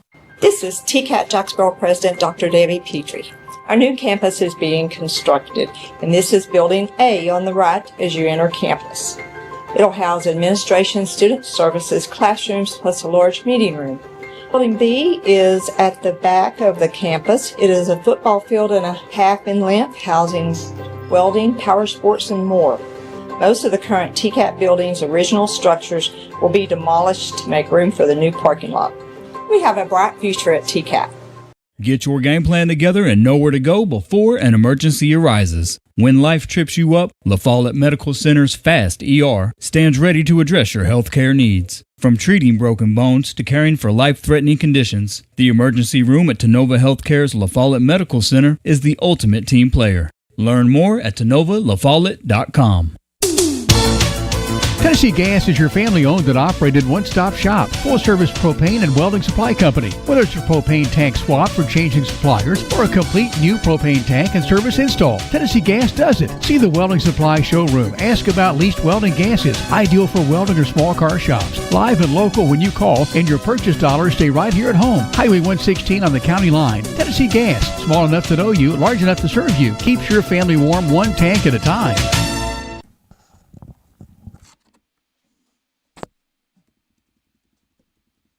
This is Jake Miller Sports Talk on WLAF.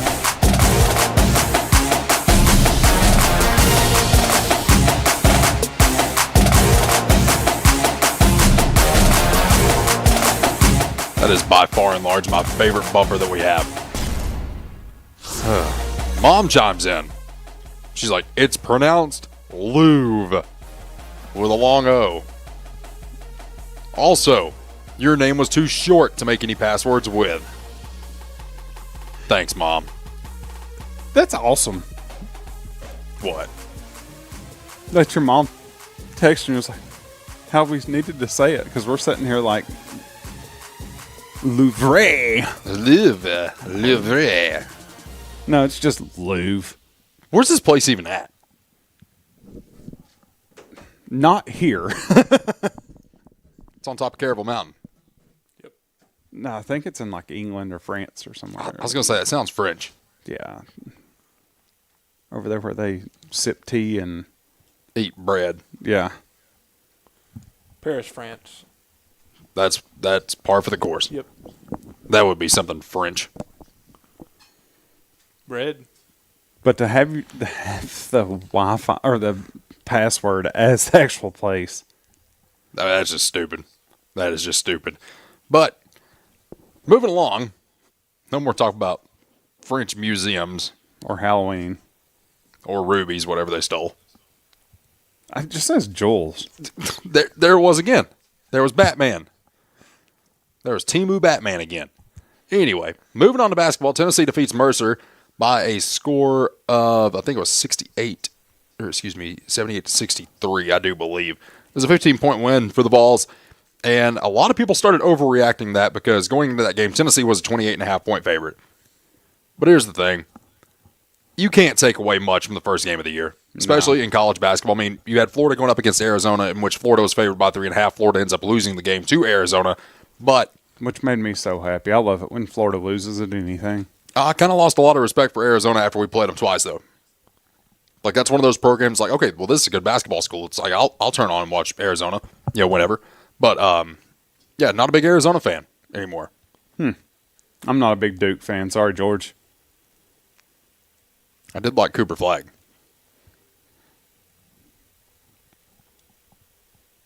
Not a big Cooper Flagg fan? No, just not seen a whole lot. We've got Northern Kentucky at Tennessee. This Saturday at 3. Saturday, yeah. Yep. Lady Vols lost. They lost to a good team, though, man. Yeah. But they're a good team. It was a good game. It was a good game, and, I mean, there's hope for the Lady Vols, too. I'm not going to sit here and pretend to say that I'm going to watch 50 million Lady Vols games this year because that's not going to happen. Dude, I love watching the Lady Vols. You know what's funny is, when they beat UConn last year, one of the guys, that I saw that works at Home Depot, I go in, about to do my thing, check on my products and make sure all my stuff's done for the day. He's like, why didn't they storm the court against UConn? And the store manager looks at him and says, have you noticed that they would have had to have taken their walkers and wheelchairs onto the floor? There's not many young Lady Vols fans. No, but I'm one. Caden likes them. Caden would rather, not Caden Poston, my Caden. I'm sure Caden Poston would too. Yeah. Speaking of, I want Caden Poston back on this show. Oh, no. I want him to come on and talk some basketball. Oh, Lord. He's preaching Sunday night. Is he? Yeah. Caden, if you're listening, call us 423-562-1450. He's probably doing basketball or something. Practice is over now. Who knows what Caden Poston's doing then?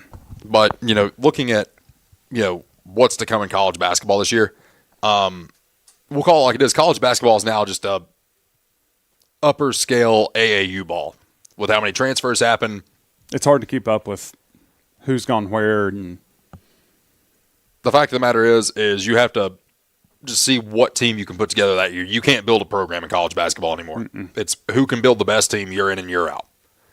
And Rick Barnes has done very well at that. It's something, a lot of the older guys have gotten out of the sport. Mike Krzyzewski, for example, Roy Williams, and a couple other guys, Jay Wright got out of it. Will Wade doesn't even want to coach at a high level anymore. No. Because he doesn't want to deal with it. It's got to be tough. I mean, I can only imagine. Oh, 100%. I mean, you got to think, there's no loyalty. Like, previously, you could build a program. Mm-hmm. Like, there was some sense of loyalty as to the school you played for. It's like, in the past 3 years, I can name you one player that probably played exactly where he wanted to play because he had a passion for that school. It's Reed Shepherd at Kentucky. Yeah. He's probably one of the only kids out of the last 3 years that have actually played where they envisioned and dreamed playing of as a kid. He's the only one. I can't tell you another one. I can't If it were 5 years ago, you could say John Fulkerson because he played here for 10 years, it seemed like. But I mean, Dalton Connect, he did love. He loved Tennessee. But Tennessee also took care of Dalton Connect. Yeah. While he was here. That's true. And then when he blew up like he did, they took care of him even more. Yeah. But looking at college basketball right now, how do you pick a national champion before the year starts? 10 years ago? 15 years ago? It's like, okay, this is going to be a good team. This is going to be a good team. Watch out for this team. You can't anymore. No. I mean, you're always going to have your Duke. You're always going to have your North Carolina, UConn. Well, and then you look at it from the perspective of March Madness. You used to be able to pick and choose. It's like, okay, who's the Cinderella team going to be this year? Mm-hmm. There's no more Loyola Chicago's. There's no more Florida Gulf Coast. Is probably the most fun to watch. No. That's... Think about it. March Madness made Steph Curry at Davidson. Yeah. And, yeah, I mean, let's be honest. That propelled him. Steph Curry is a generational player. Well, Steph Curry, of course, his brother Seth played at Duke, but this was after Steph had already got the notoriety. Now, their dad, Del Curry, played in the NBA in the 80s and 90s, I do believe. Pretty good player. But he wasn't the quality of Steph. No. Well, I mean, it was a different style of basketball back then, too. Yeah. Seth is not as good as Steph. By no stretch. But Steph Curry took an offer to play at Davidson. Mm-hmm. And that's what got him noticed. It was not just going to the NBA and lighting it up. Now, granted, that helped. Especially when you can jack the ball up from 40 feet and it's nothing but net. Like, my dad probably could have cared less about the NBA. But when Steph Curry was playing, he's like, I like to watch him because he can jack it up from 40 feet and he's got a legitimate shot at making it. Yeah. No, it's fun to watch. But the players that March Madness makes, there's a kid from UConn. I'll say kid. Kemba Walker is one that I can think of just right off. Kemba. Yeah. I mean, Kemba, he was March Madness. Yes. And he made a lot of money being Mr. March Madness. Adam Morrison is another one from Gonzaga. And this is before Gonzaga became Gonzaga today. Yeah. Like Gonzaga back in the day, it's like, well, they might put out a good team. They might have a good team this year. Because a lot of people forget John Stockton, who NBA Hall of Famer, played for the Utah Jazz for like 18 years, 19 years maybe. All-time assist leader. Yes. Was. He played at Gonzaga. I've got an idea for next week, Matthew. you're going to put 3 professional athletes on the screen, and we have to guess where all 3 of them went to college. Now, they all went to the same college, but you're going to put together a game for us. Okay. And what we're going to do there, we're going to put 3 professional athletes who all went to the same college, and we have to guess that college. You can use Hall of Famers, you can use current players, whatever it may be. The ball is in your court. Don't use high school to NBA, because we'll know. For the most part. Yeah. I mean, it's pretty obvious. A majority of them. Yeah. But is it sad knowing that in March Madness you're not going to get that Cinderella team anymore? It is. I mean, it makes the viewing pleasure not the same. Right. Like, I always tuned in hoping, like, a 1 or 2 seed would fall to, like, a top 64 team. Mm-hmm. And it's happened. I mean, we saw Fairleigh Dickinson beat Purdue. Yeah. No, that's what I liked about March Madness. Yeah, you're not going to get that much anymore. No, it's hard for me to just sit down and watch men's college basketball. Do you two know where Dalton Knecht was before he came to Tennessee? Utah, wasn't it? No. Wasn't it somewhere out west? It was somewhere out west, but it was like low tier. Like not even mid-major. I'm talking small college basketball at the D1 level. I don't remember. Matthew, do you want to take a guess? No clue. Northern Colorado. Yeah. And I love some mid-major basketball. Some of the best basketball you're going to watch on TV is in these mid-major conferences. VCU, Dayton. Yeah, I forgot about Dayton. Richmond. Some of your best basketball is going to be by watching some of those schools. Yeah. I don't know. Like, college football, I can get into. Mm-hmm. College men's basketball, I don't know if it's just as of probably the past 3 or 4 years since NIL became the standard. Mm-hmm. My time spent watching men's basketball is nowhere near what it is compared to watching college women's basketball. And I think it's due to the women's college basketball team. There's not as much NIL money. It's still there. It's still there, but it's not as prevalent as what it is in men's basketball. Right. And so you're going to have players that stay at a school more frequently than what you would on the men's side. Oh, 100%. Of course, Ruby Whitehorn dismissed from the Lady Vols after her second charge that she's got in the past 3 months. Yeah, which that hurts too. I mean, she's a good player. She's a good player, but I mean, those are issues that you never had under Pat Summitt. No, and you won't have them under the head coach now either. What's her name? Kim Caldwell? Yeah, she don't put up with it. No. She gave her the boot. And, I mean, make a Sweet 16 or Final Four run, maybe I'll tune in. But I was so spoiled having Pat Summitt as the head coach of the Lady Vols growing up. All I know is championships. I mean, I was spoiled with Philip Fulmer growing up. Yeah. So what do I expect? I expect to be in Atlanta. I expect to be playing for a national championship. We got spoiled with Bruce Pearl. Now we're getting spoiled with Rick Barnes. So I feel really bad for the guy that comes after Rick Barnes because he's going to have the same expectation as what we do under Rick Barnes. We've been to 2 Elite Eights under Rick Barnes. Do you think Stephen Pearl falls in the footsteps of his dad? Absolutely not. I don't think so either. He's going to have to host a barbecue. He's going to have to do it without getting caught, which actually you can do that now. But he's going to have to be able to recruit on the same levels as dad, which, I mean, he's going on all these recruiting trips anyway. Mm-hmm. But his name is Steven. His name is not Bruce. I think it's going to be a hard sell. I mean, It's like it's a big difference between Rick Pitino walking into your living room versus Richard Pitino walking into your living room. It is. It's a big difference between Vince Dooley walking into your room and Derek walking into your room. I mean, we could say the same about Lane and his dad, but they both turned out to be They're probably the best father-son coaching combo. Yeah, oh man, coaching carousel. It's heating up. Yeah, it's tough to keep up with. It is really tough to keep up with, and I expect in the next 2 weeks, I would say after Tennessee plays Florida, we're going to start seeing announcements made of who's going where. Mm-hmm. There's a lot of colleges without a head coach right now. Keep your eyes over on the hill in Knoxville. Keep your eyes open. There could possibly be some big changes coming. Because I can't remember which one of you it was, but last week mentioned when Nick Saban left Alabama, it took 56 hires to fully restock the coaching carousel.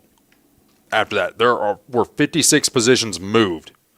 56 positions changed because of that. And like we said, there's a lot of elite jobs open right now. A lot of elite jobs. And right now, there's some Tennessee fans that want Josh Heupel out of here. I don't think that's... What's a good way to put it? Probably not smart. I understand your frustration because you're in year 5 and this is what we have on the field. I get it. I get it. But here's the thing. You don't want to hold on to a guy too long because the program will implode. I.e., look at Philip Fulmer. Look at Butch Jones. Derek Dooley never really got it off the ground. No. However, you also don't want to pull the plug too early, i.e. Florida over multiple head coaches. Mm-hmm. Who else has done that? I mean, you could say LSU. I mean, technically, Alabama did it back in the 90s. That's why they went into a decade of just turmoil. Yeah. Like I said, LSU, perfect example. Ed Orgeron. Yeah. Les Miles. Which Les Miles had done some stuff. Yeah. That we I found mean, out you go after from fact. Saban to Miles to Orgeron to Kelly. I mean, big names, but a majority of them couldn't do. Well, another big name is going to take that job. Another big name is going to take the job at Florida. A big name is going to take the job at Auburn, and the big job is going to be open at Penn State. There will be a big name that takes that job. See, I don't, as bad as I don't want to admit it, and I've been, Florida's going to get a huge head coach. Mm-hmm. I don't know if they do that. You don't?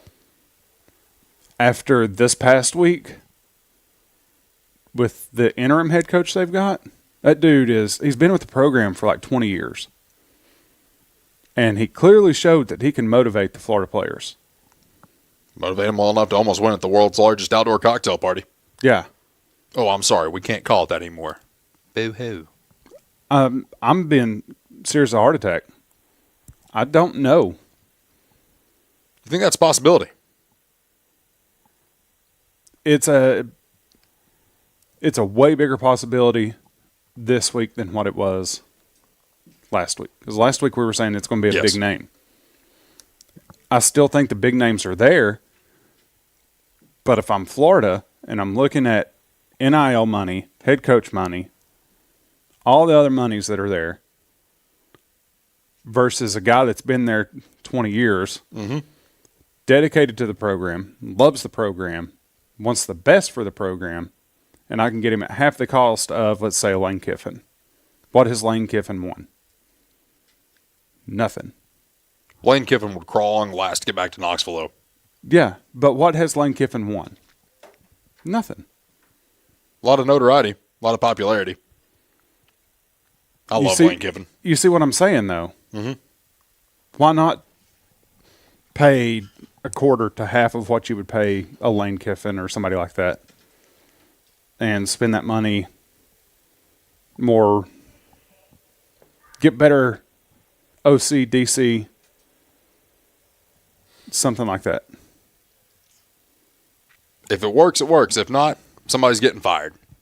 Everybody's always getting fired in college athletics. What am I saying? That's what I'm getting at, though, is that it's a low risk. That interim head coach at Florida, I mean, that was the best Florida has played all season. Probably. I mean, you're not wrong. But at the same time, will the boosters support that? Because at the end of the day, and I know Tennessee made a lot of bad hires from the span of 2010 up to Jeremy Pruitt. There were a lot of boosters that had their hands in the pot that probably shouldn't have had their hands in the pot during all that. Well, then you also had an athletic director who basically pulled a coup to become the athletic director, just like he did in 1992 to get the head coaching job at the University of Tennessee. But a lot of people have their hands in the pot in this situation. It's not just the athletic director that goes out and makes the hire. You have to have the backing of the boosters because guess what? The boosters are what funds the program. Mm-hmm. The boosters have the money. The boosters are the ones that are paying the majority, if not all, of what the coach has. I.e., Josh is, 8.9 he's making? Something stupid? Mm-hmm. Yeah, that's not coming from tuition. No.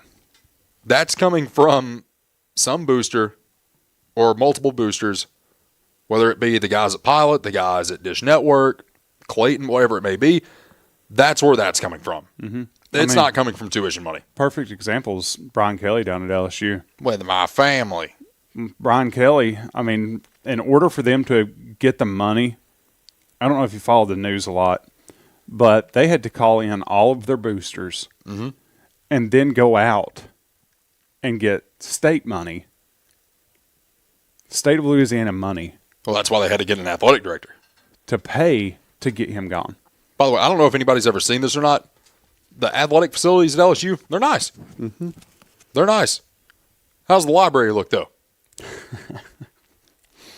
You've seen the picture. Yeah. Matthew, have you seen the picture?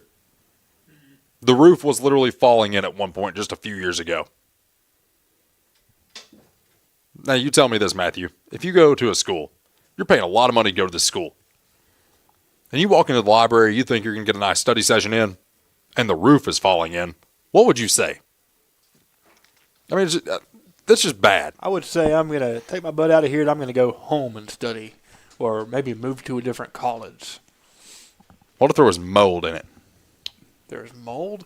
Yeah, probably. I'd be suing. And I highly consider somewhere else for my higher education. No, I'd sue them and say, all right, where's my boat and my truck? See, I ain't working again. That's what Gerald Jones did the entire time he was at Tennessee. Unlikely candidate, but that's what he did. Yeah. When we return, actually, no, we don't have time to take a break. No. We got to get right into our picks for the week. If you or somebody you know has a gambling problem, please call Tennessee Red Line 1-800-889-9789. All right, the picks for the week. We got some football this week in Tennessee, of course, off. Oklahoma also off. But what we do have is top 25 football.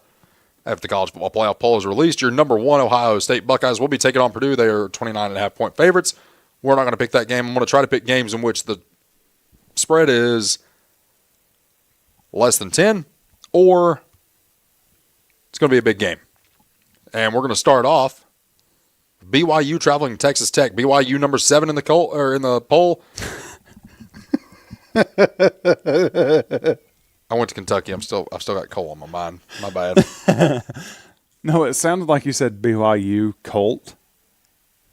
Oh. BYU at Texas Tech. Texas Tech is a 10.5-point favorite in this game. Daniel, what we got? Texas Tech. To win or to cover? Cover. Matthew. Texas Tech. I feel like I'm obligated now to take BYU to at least cover the spread. I don't know if they'll win, but they will cover the spread of 10.5. Georgia, number 5 in the country, travels to Starkville, take on Mississippi State. Mississippi State is only a 9.5-point underdog. Georgia, of course, the favorite by 9.5. Daniel, what you got? Georgia wins by 3. Georgia.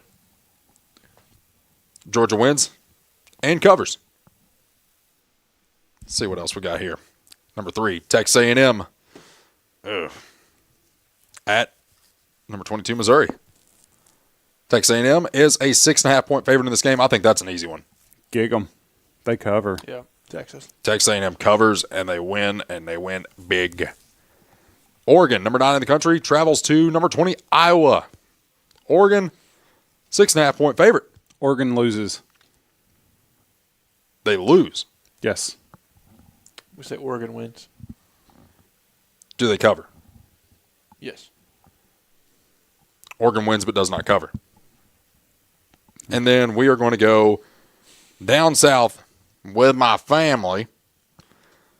LSU, unranked, travels to Tuscaloosa. Take on number 4, Alabama. Alabama, 9.5-point favorite. This one's interesting because this is a rivalry game, and a rivalry game in which it gets nasty. it can get nasty. It's always a tough battle, it seems like. Listen, LSU going to shock the world. Don't ever do that again. LSU going to shock the world. They're going to win.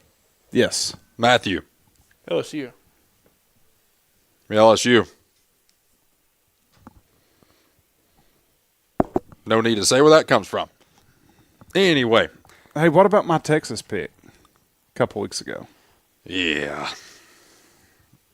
And Texas against Vandy. Yeah. Do we have any picks as to who's going to be the national champion? See how close we can get. Your pick to win the national title. Indiana. Ohio State. That's kind of where I'm leaning to. And I don't want to say it. I don't want to see it. But they've got more money going in that program. They have the most NIL. They have been the most successful in this era. So, it unfortunately, looks like... I'm going based off SOS. Strength of schedule. Mm-hmm. You're going to Indiana. Yes. Even though I hate the state of Indiana. Can we abolish the Big Ten? Is it even 10? It's 20. It's the Big Ten with 20 teams, the Big 12 with like 14 teams. At least we don't have a number in our conference name. All right. We are the SEC. The Pac-12 has 2 teams. They were the Pac-10 at one point. Then they became the Pac-12. And then everybody left. Pretty much. And that is going to do it for us. Thank you, Matthew. Thank you, Daniel. Thank you, Jake. Something else coming up next right here on WLAF. Tune in next week to Jake Miller Sports Talk right here on WLAF.